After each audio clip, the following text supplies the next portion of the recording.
तो भाई आज तुम्हारे लिए मैं एक ऐसी वीडियो लेकर आया हूँ, अगर तुम्हें इस वीडियो के देखने के बाद भी अगर तुम्हारे मन में ट्रेडिंग के लिए कोई डाउट रहता है तो सीरियस तुम ट्रेडिंग छोड़ देना बिल्कुल।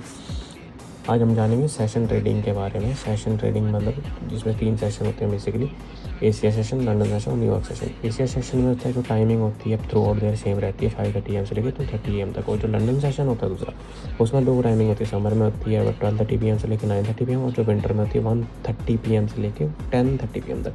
सेम न्यूयॉर्क सेशन में भी 2 टाइमिंग होती है, समर में 5:30 PM से लेकर 2:30 AM तक, और विंटर में 6:30 PM to 3:30 AM। समझने वाली बात यह है, एशिया सेशन में मैक्सिमम क्या होता है, जो प्राइस होती है वो प्राइस की एक्यूमुलेशन होती है। जो प्राइस होती है वो बाउंड्स के बीच में ही रहती है अपने, ठीक है, वो बाउंड्स क्रॉस नहीं करती है। और जो लंदन सेशन है उसमें जो है, जो प्राइस है वो मतलब ब्रेकआउट देती है हायर हाइस के और लोअर लोस के, ठीक है, ब्रेकआउट देती है। और इसी को हम बोलते हैं मैनिपुलेशन ऑफ प्राइस। और इसमें क्या होता है, मैक्सिमम जो प्राइस है वो फेक ब्रेकआउट देती है, जैसे हायर हाई में और लोअर लोज में फेक ब्रेकआउट देगी, जिसकी वजह से काफ़ी लोग यहाँ पे ट्रैप हो जाते हैं और अपना लॉस कर बैठते हैं। जनरली यहाँ पे क्या होता है, जो फेक ब्रेकआउट देती है और वापस से प्राइस बाउंड्स के बीच में आ जाती है। और लंदन सेशन में जो होता है, जो प्राइस होती है वो अपनी लिक्विडिटी स्वीप करके वापस से प्राइस अपने बाउंड्स के बीच में आ जाती है। और जो न्यूयॉर्क सेशन होता है, इसी में ही जो प्राइस की डिस्ट्रीब्यूशन होती है जो सबसे ज़्यादा होती है वो न्यूयॉर्क सेशन में होती है।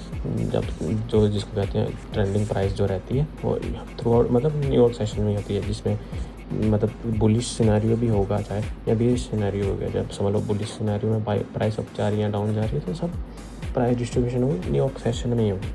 अब एक और बात समझने वाली ये है कि अगर जैसे एशिया सेशन में प्राइस डिस्ट्रीब्यूट होगी, प्राइस बहुत ज़्यादा चलेगी, प्राइस डिस्ट्रीब्यूट एशिया सेशन में होगी, तो लंदन सेशन जो है वो प्राइस को एक्यूमुलेट करेगा, वो वापस से प्राइस को एक्यूमुलेट करेगा।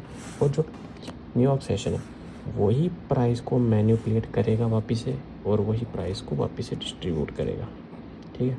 अगर मेरी इस वीडियो को देखने के बाद भी अगर तुम्हें लगता है कि कोई डाउट है तो कमेंट में बताना। और अगर मेरी वीडियो से तुम्हें कुछ सीख मिली है ना, तो लाइक फॉलो कर देना।